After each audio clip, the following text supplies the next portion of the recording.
I'm not hiding my face. My face is easily recognizable. My eyes, everything. He has a tattoo on my neck. Okay, I don't care. Something you didn't know about me. I applied to the CIA. I'm pretty sure I was accepted. First, I was scouted by my ex, Naomi Catlin. It was just funny it happened that she and her family popped up around the time right after I applied to that. And then she brought me all the way up north to her dad, which wasn't really her dad. But from his facial features and then from what I saw later on, it's definitely, whether it's former or current member of certain government agencies, CIA, I realized that, so I was able to connect her with that and then connect them all to telepathy. What's the best tool for a spy? If you can hear what everybody, if you when you can hear what the other person is thinking and they don't know that, that you know what they're thinking. But see, when you have a mind as chaotic as me, I'm used to it. Okay, if I would have been told like, hey, yeah, man, I'll give you a superpower, but it's gonna be telepathy, and I would have been like, nope, I'll drive you all crazy. I can live with it. I just sleep through it when it gets too bad. My mind's been scatterbrain, moving in all directions my whole life. I'm used to it, yo. You guys would go crazy and want me out. I would have never agreed to it. Never, not in a million years. I already know what people are thinking about me, okay? I can hear them even when I couldn't hear them so loud. I'd even surprise people by making good guesses of their thoughts, even though I couldn't hear them.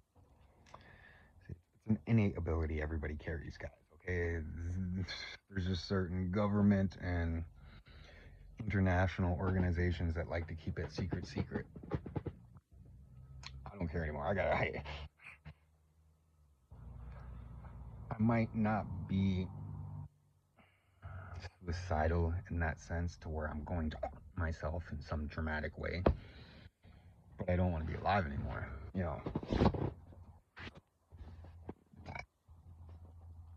So I don't really care what I say or who.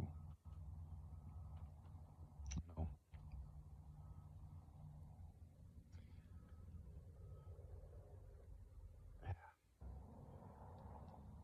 it was dumb.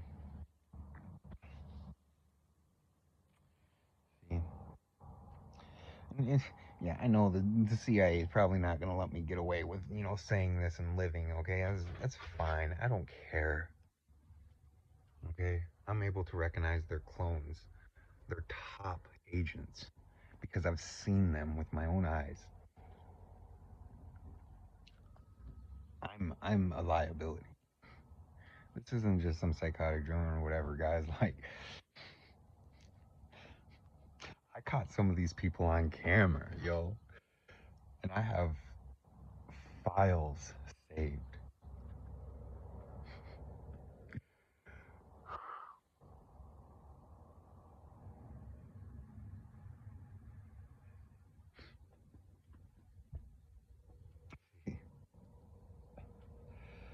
I know it's not going to keep me safe having all those pictures of all those faces that probably are not ever really been on camera much. But I can tell you this, the bosses of every city, like the CIA bosses of each city, they usually run around bald. They like to shave their head skin, eyebrows, everything. They don't like hair. They don't like their genetic makeup out there. And if you have that good app, I know I'm related to some of them. So if you can get this facial hair off of me and take this off of me, get that general outline of the skull, you will have a pretty close reproductive image of them.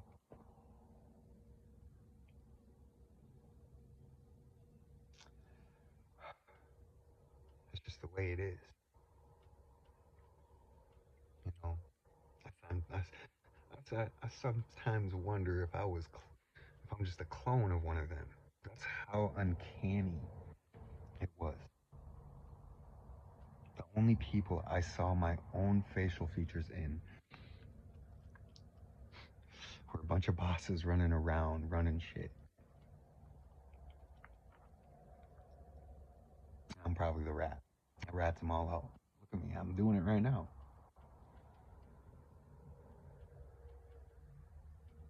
Yeah, and it makes me also think, well,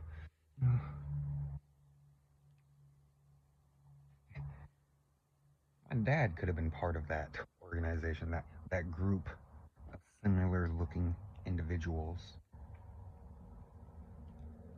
And there's a reason why he was never allowed around me. That was probably, when you experiment on your agents and you give them abilities and stuff, you probably want to watch who and where they have kids, because that's stuff that can be passed on. So, yeah, that would explain all the pharmaceutical experimentation they did on me to try to dumb me down. And it worked. Hey, I went from high energy, crazy, smart, and everything like that to halfwit. But it didn't last long.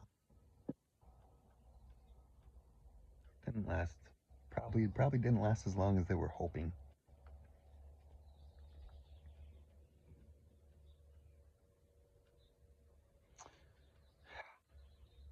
But yeah, if you're very good at Photoshop and everything, just shave my head, shave my beard, and then go to the most expensive parts of the major cities. You'll find them. They're usually wearing glasses and they're running around. Depending on the state, they usually have their partner. Hey, they're not racist, so you gotta. They're usually with their partner for the other half. Black partner. Hey, you gotta have some sort of cooperative connection with the races when it comes to centralized intelligence control. It's crazy though. I never thought growing up that I would ever be in these positions. I just wanted to be far away from Minnesota where I'm at. And I wanted wherever I would go to actually be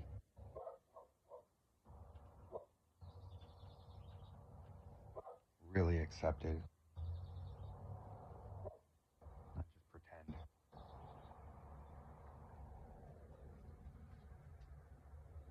So it is what it is, though. That walk really kind of took it out of me. It was all in on one spot.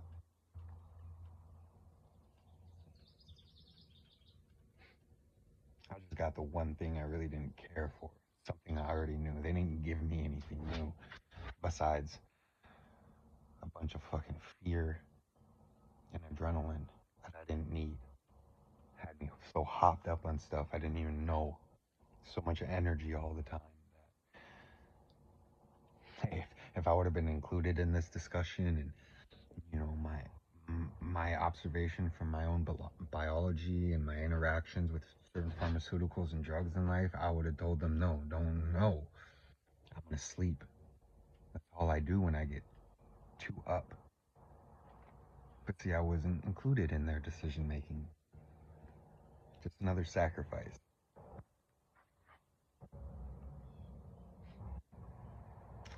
See, I'll talk about the CIA all I want. Come on, guys. I don't want to be here anymore. They're very active in the United States, and they're not exactly what they claim to be.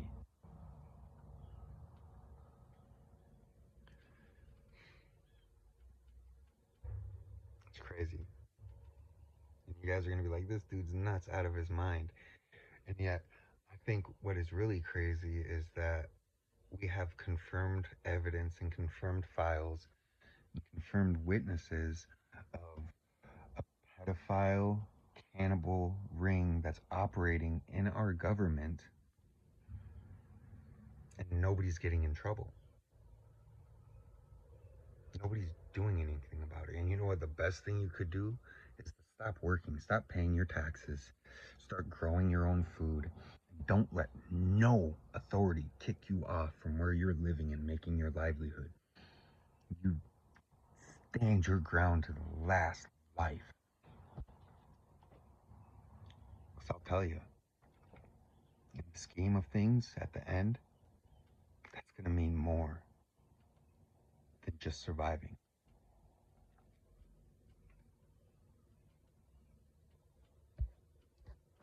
It'll mean a lot more. Because, hey, it was Einstein that was able to prove energy can't be destroyed nor created, only transferred and transformed. And we've been able to record in a scientific fashion that the human consciousness, life essence, or the soul, if you want to call it that, has a weight to it. It is a semi physical thing that can be weighed on a scale at the point of death. And so, since we know that consciousness, that's a form of energy, well, you can't destroy it. You can only transfer it somewhere or transform it into something else. So, it's up to that consciousness at that point whether it wants to, what it wants to transfer or transform into. Though a lot of religions and even capitalists, all the businesses and stuff, will try to make you believe otherwise. They'll make you believe that it's out, that choice is outside of you. That's for some god or some divine judgment being. No, you decide. No matter what you've done in your life, you, your core, your consciousness gets to decide where it wants to transfer to or what it wants to transform into.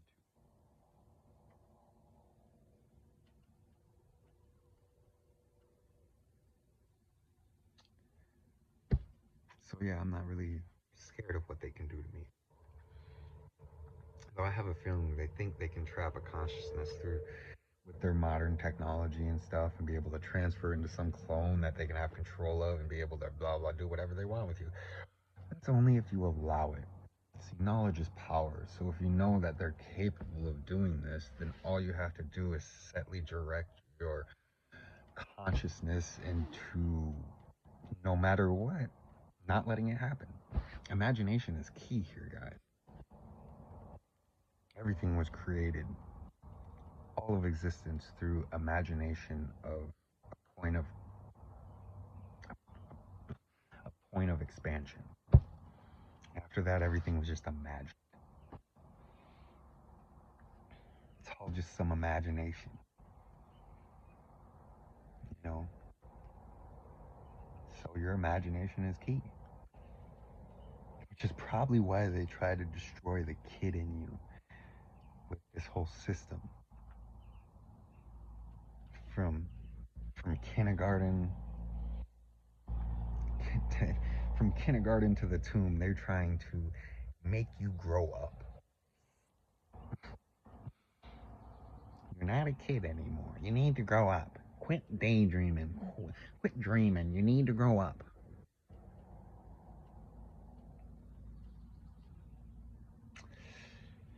Well, I like science. I like facts, and I love my imagination. And I would never let anybody destroy that kid in me that I have fought my whole life to protect.